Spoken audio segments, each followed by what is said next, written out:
Bonjour à tous, on va présenter dans cette présentation les complications silencieuses de la sclérose en Un plaques. réel plaisir d'être aujourd'hui ici parmi vous, parmi mes collègues, mes amis, mes frères, d'accord, pour essayer un peu d'aborder une thématique qui n'est pas du tout d'accord facile dans la sclérose en plaques, qui sont en effet ces complications silencieuses qu'on ne voit pas, mais qui sont là chez les patients d'accord porteurs de sclérose en plaques. Alors je m'excuse pour la photo, d'accord, si j'ai mis la photo d'une infirmière, je sais que là, d'accord, voilà, c'est plus, d'accord, il n'y a pas plus de différence de sexe, d'accord, concernant d'accord, ce volet-là. Mais voilà, donc c'était pour la petite introduction. Donc, alors, en guise d'introduction, d'accord, je pense que c'est quelque chose que vous avez bien discuté pendant les sessions précédentes. Donc, la sclérose en plaques, c'est une maladie inflammatoire dans laquelle on va avoir une inflammation qui va donc, petit à petit tuer d'accord, cette gaine de myéline qui entoure l'axone. Donc, l'axone ne va plus conduire d'accord, à une bonne vitesse, mais également d'accord, elle va détruire cet axone-là. Donc, très tôt dans la maladie, on va avoir aussi une perte axonale qui va retentir négativement sur les capacités fonctionnelles du patient et qui seront à l'origine des symptômes. Alors, quand on essaie de regarder quels sont les symptômes les plus fréquents chez les patients diagnostiqués avec une sclérose en plaques, en fait, vous voyez les troubles de la marche et de l'équilibre qui ont été si bien traités par ma collègue professeur Asli, les troubles vésiculaires, dont elle va vous parler après, mais aussi d'autres types de symptômes, à savoir la fatigue, le fait qu'ils ont un traitement plus lent de l'information, le fait d'avoir des problèmes parfois à formuler leurs phrases, et le fait d'avoir des troubles de la concentration.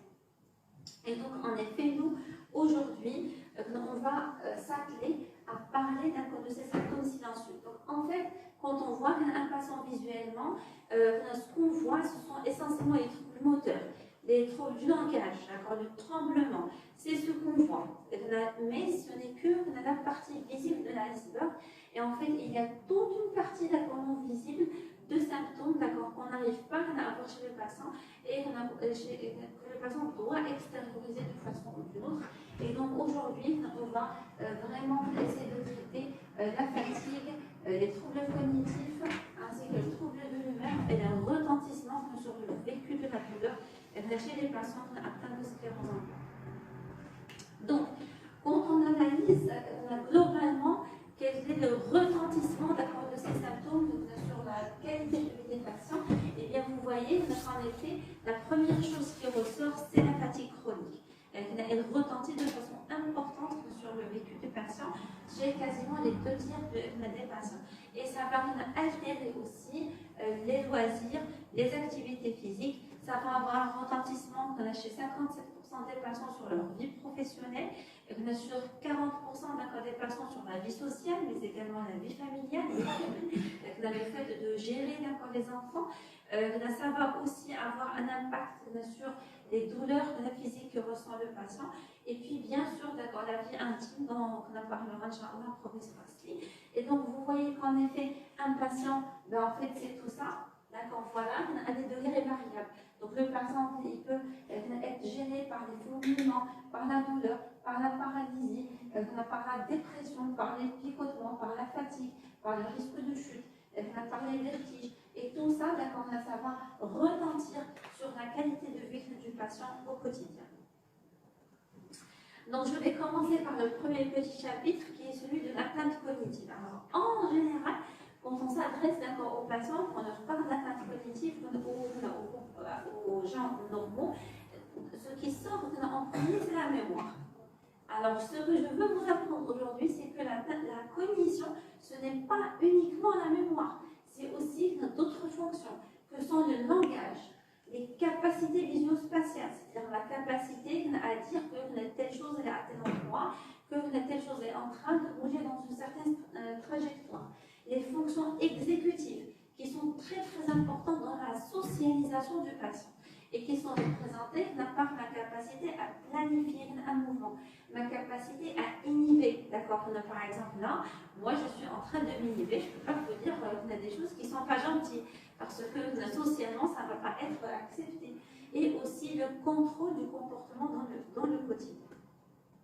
Donc, comme je viens de vous le dire, les fonctions cognitives, c'est un tout. Et en effet, d'accord, vous voyez que ces fonctions cognitives, elles sont gérées par différentes zones au niveau du cortex cérébral.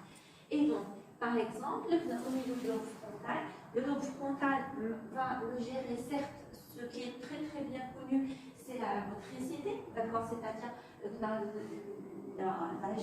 génération du mouvement, d'accord, grâce à l'air frontal ascendant, mais ce cortex frontal, il va gérer aussi l'attention, c'est-à-dire la capacité à garder un certain niveau d'éveil qui me permet de me concentrer sur diverses situations. Donc, par exemple, là, vous êtes concentré sur ce que je dis, vous êtes en train d'utiliser une fonction exécutive qui est gérée par le lobe frontal.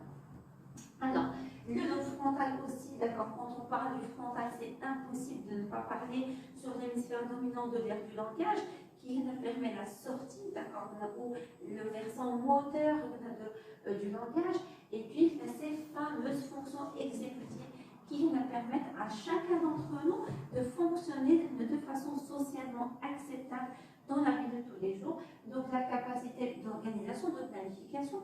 Par exemple, voilà, d'accord, j'ai des invités qui vont venir l'après-midi, mais je dois organiser le déjeuner. Qu'est-ce que je vais faire pour le déjeuner? Qu'est-ce que je vais faire pour cela? Quand je vais faire mes courses, d'accord, je vais essayer d'organiser, d'accord, de façon à ce que je vais aller à tel endroit, puis ensuite à tel endroit. Tout ça, c'est de l'organisation et de la planification. L'abstraction, c'est-à-dire la capacité de comprendre la nature des liens qui existent entre les choses et entre les idées. Ma capacité de jugement, d'accord, sur les phénomènes, d'accord, les choses que je vais voir dans la vie de tous les jours. Ma capacité de contrôler, d'accord, mes propres comportements et ma capacité de faire ce qu'on appelle la flexibilité, c'est-à-dire le passage d'une tâche à une autre. Par exemple, quand vous êtes en train de cuisiner, d'accord, vous êtes en train de faire, d'accord, en parler la salade, vous allez, d'accord, faire le coco, d'accord, voilà, vous avez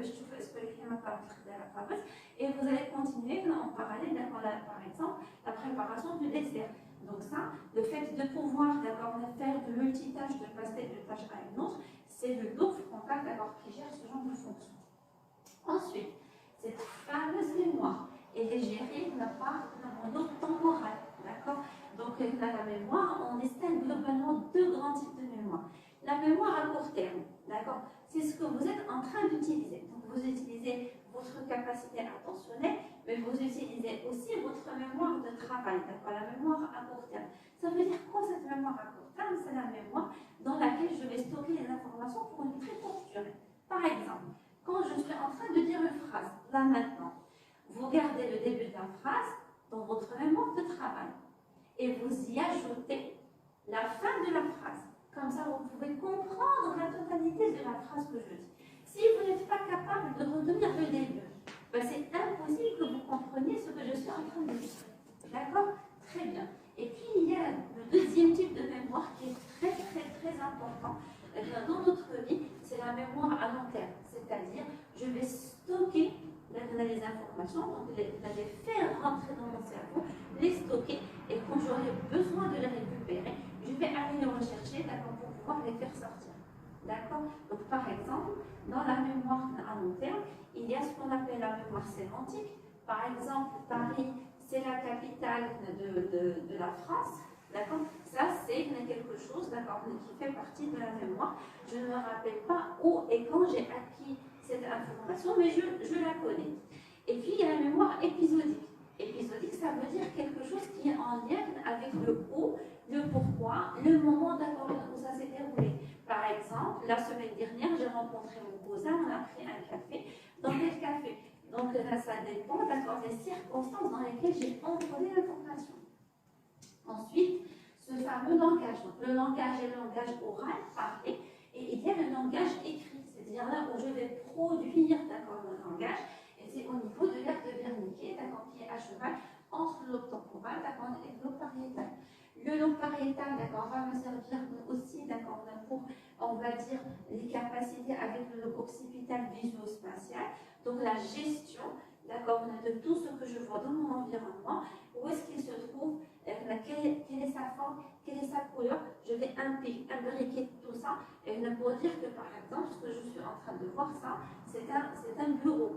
D'accord? Donc, c'est un schéma que j'ai, d'accord, qui est incriminé dans ma mémoire et que je vais, d'accord, pouvoir utiliser pour reconnaître les objets, d'accord, et percevoir leur mouvement, d'accord, dans l'espace. Donc, chez les patients atteints de sclérose en plaques, le premier message clé que je voudrais vous délivrer aujourd'hui, c'est que l'atteinte cognitive, elle peut être là dès le début de la maladie. C'est-à-dire avant qu'il y ait un gros handicap moteur, cérébelleux, etc. chez le patient.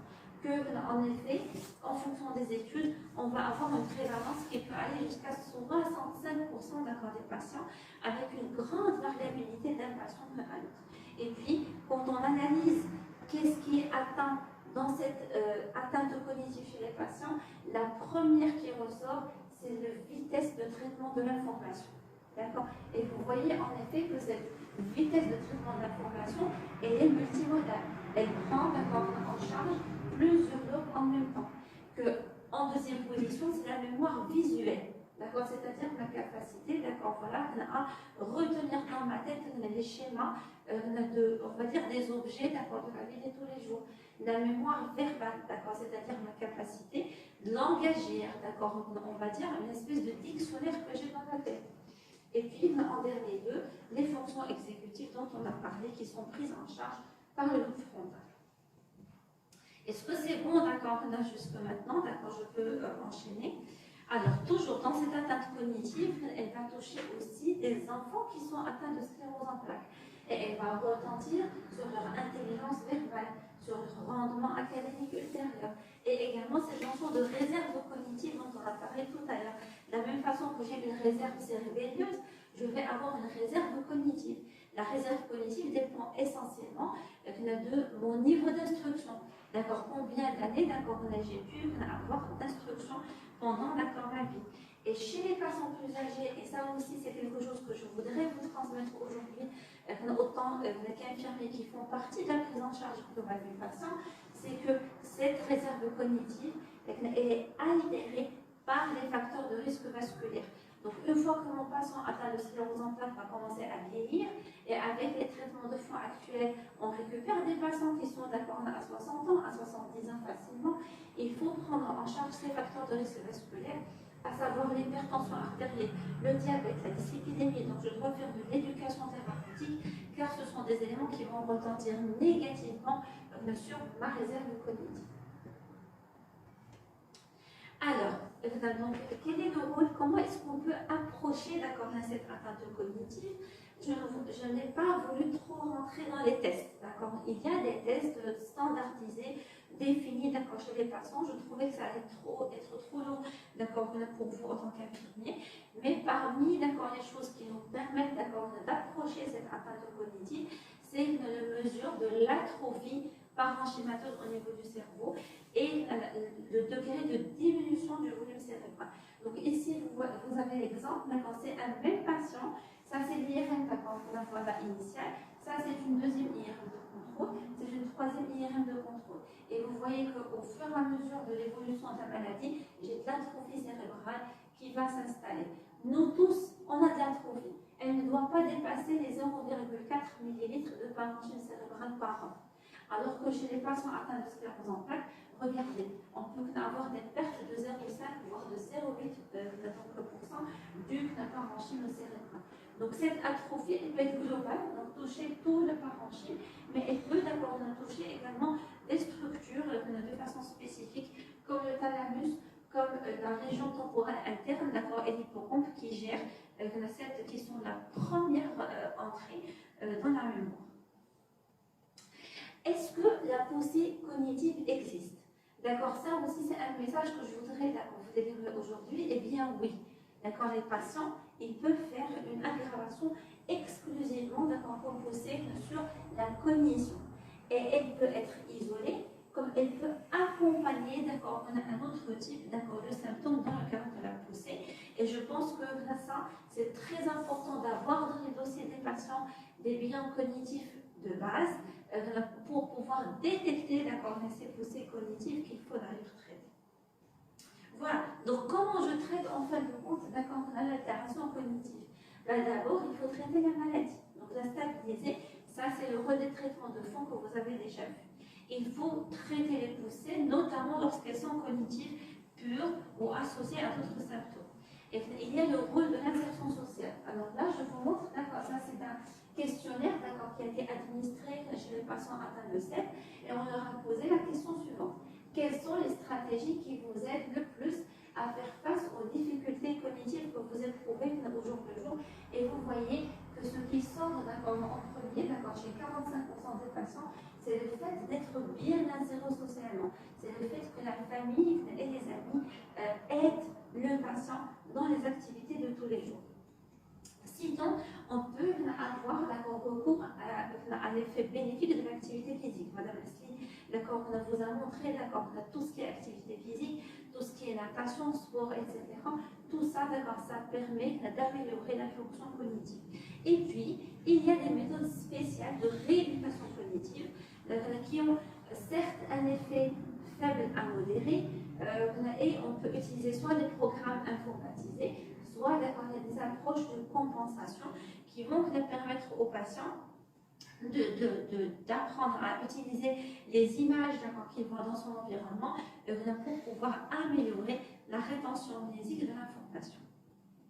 Voilà, donc là, je voulais juste vous montrer un exemple d'exercice qu'on peut faire aux patients pour améliorer leur fonction cognitive. Donc là, par exemple, dans ce schéma, ce qui est demandé, c'est qu'il faut mixer une partie de ce mot avec une partie de ce mot pour avoir un autre mot. Donc par exemple, là j'ai taupe et rose, donc ça va faire taureau, par exemple. D'accord? Donc là, je vais utiliser ma capacité cognitive pour pouvoir combiner des mots. Là, par exemple, ce sont des noms de fruits qui sont divisés en phonèmes, et que moi, je dois être capable de relier les différents phonèmes pour construire des mots de fruits. Alors ici, c'est la même chose. Donc là, c'est les lettres qui sont mélangées. D'accord, vous voyez, et moi je dois retrouver le nom correspondant. Là, par exemple, je dois colorier, il me donne des consignes strictes. Par exemple, je dois utiliser le bleu, le rouge et le vert. D'accord, je ne dois pas avoir les trois couleurs sur la même ligne. D'accord, tous les triangles, par exemple, doivent être en vert. Et donc là, je dois utiliser mes capacités cognitives pour pouvoir faire cette tâche et répondre aux consignes. Est-ce que pour l'instant c'est clair pour la cognition? Alors, le deuxième, on va dire, grand chapitre de ces symptômes scientieux, c'est la fatigue. Alors, la fatigue, quand on essaie de la définir, sur le plan, on va dire, langagier, c'est un manque subjectif d'énergie, soit mentale, soit physique, qui est perçu par le patient ou par le soignant comme pouvant interférer avec les activités habituelles ou désirées par le patient.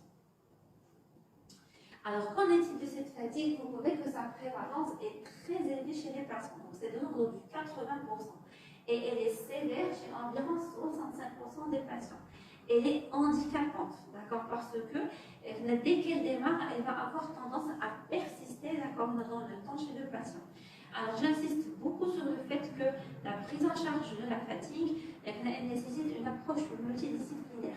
Alors l'infirmier, il a toute sa place, parce que souvent les patients, ils ont plus de facilité à extérioriser certaines plaintes par rapport à l'infirmier qui est très connu, parce qu'il y a un rapport très fréquent avec l'infirmier plutôt qu'avec le médecin. Donc parfois, il peut vous dire des choses, alors que nous, il ne veut pas nous dire. Et par exemple, l'infirmier d'hôpital du jour, il va vous dire, madame l'hôpital, tel patient, il a eu des problèmes conjugaux avec son épouse, tel patient, il a eu des problèmes au travail, etc. Donc le rôle de l'infirmier, il est important dans cette prise en charge multidisciplinaire du patient. La fatigue, globalement, elle a trois dimensions. Soit que c'est une fatigue physique, soit que c'est une fatigue cognitive, soit que c'est une fatigue psychosociale. Alors, globalement, on peut scinder la fatigue en deux catégories. Soit que c'est une fatigue primaire, c'est-à-dire qu'elle est directement liée à la sclérose en plaques, à cause de dysfonctionnement, d'accord, on a du contrôle de la fatigue, à cause de ce phénomène, d'accord, de la réparation de plasticité cérébrale, d'accord, dans le cerveau, et aussi à cause de l'orage inflammatoire cytokinique qui est incriminé dans la maladie. Mais surtout, d'accord, elle peut être aussi secondaire.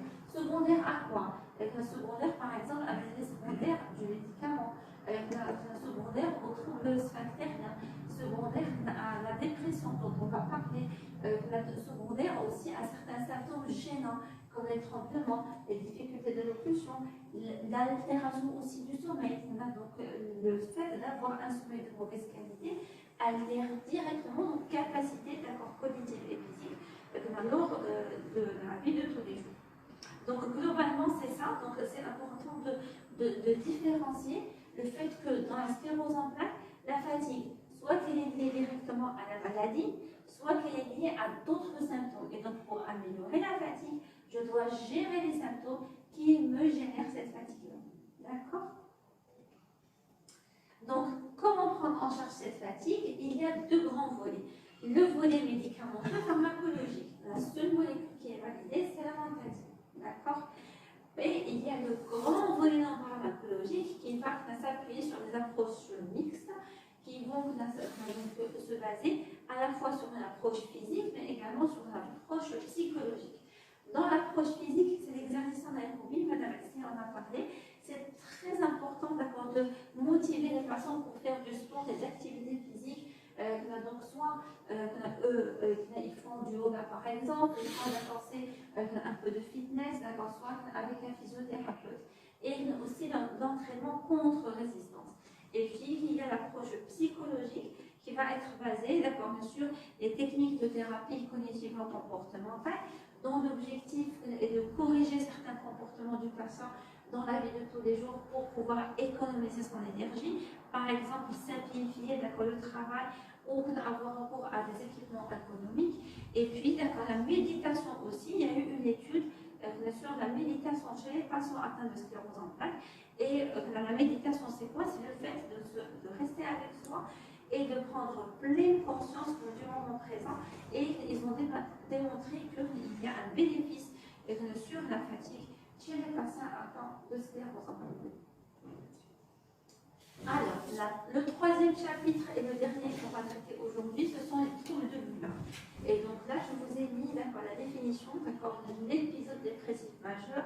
C'est une affection psychiatrique chronique qui est responsable d'un sentiment de tristesse et de vacuité.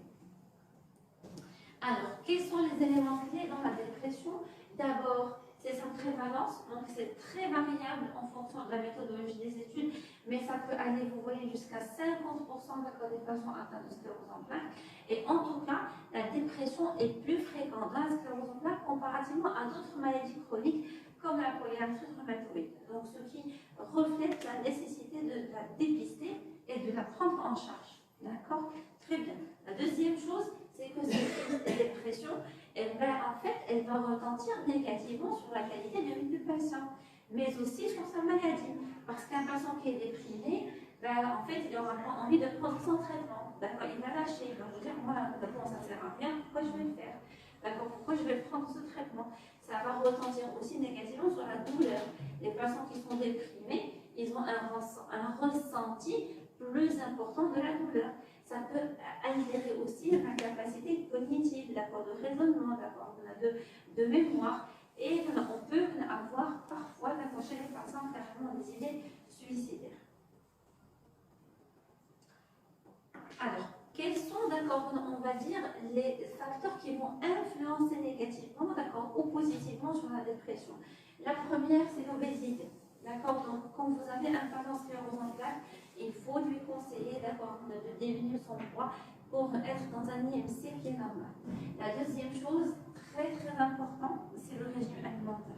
D'accord, donc il faut vraiment insister, et là je pense que c'est vraiment le rôle de l'infirmier qui est vraiment collé au patient, qui est très en contact avec le patient, de lui donner des conseils. Le bon régime, c'est notre régime méditerranéen. c'est-à-dire les fruits, les légumes, le poisson et l'huile d'olive.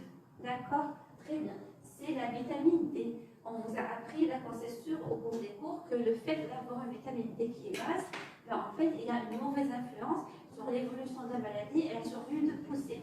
Et en plus de ça, les patients qui ont de la vitamine D, ben, en fait, ils ont d'accord mal partout, un petit peu sur les muscles, sur les articulations, ils sont tout le temps fatigués, etc. Et il y a d'accord une baisse du système immunitaire quand on a d'accord une baisse de vitamine D. Donc c'est important de supplémenter la vitamine D. Le sport, d'accord, quelle que soit la nature du sport, de la marche, d'accord, moi ce que je dis aux patients en général, vous n'êtes pas obligé d'accord de faire, voilà, de courir, etc. Une marche 3 fois par semaine, d'une trentaine à quarantaine de minutes, d'accord, donc par séance, c'est déjà très très bien. Et puis d'accord, voilà, quand vous avez un patient qui fume, il faut lui dire que c'est très très mauvais parce que ça stimule le caractère pro-inflammatoire au cours de la maladie. Donc tout ça, ce sont des conseils très simples, très faciles qu'on peut délivrer à nos patients. Alors, dans la sclérose en plaques, c'est important.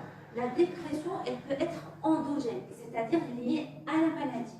Comme elle peut être exogène, d'accord, réactionnelle au handicap qui s'accumule, d'accord, au fait que le patient il va faire une espèce de deuil de sa santé, d'accord, d'être en bonne santé. Et parfois, il faut se méfier, d'accord, de certains médicaments, comme les interférons, qui peuvent donner, d'accord, la dépression comme effet secondaire. Et donc, il faut toujours, d'accord, poser la question chez les patients. Le traitement, je ne vais pas m'attarder, il y a des traitements médicamenteux, ce sont les antidépresseurs, et puis il y a cette thérapie cognitivo-comportementale dont on a parlé déjà dans la fatigue, d'accord, voilà, et qui va revenir aussi pour la prise en charge de la dépression. Voilà, donc c'était ça, d'accord, pour ma petite présentation. J'espère que ça a été profitable.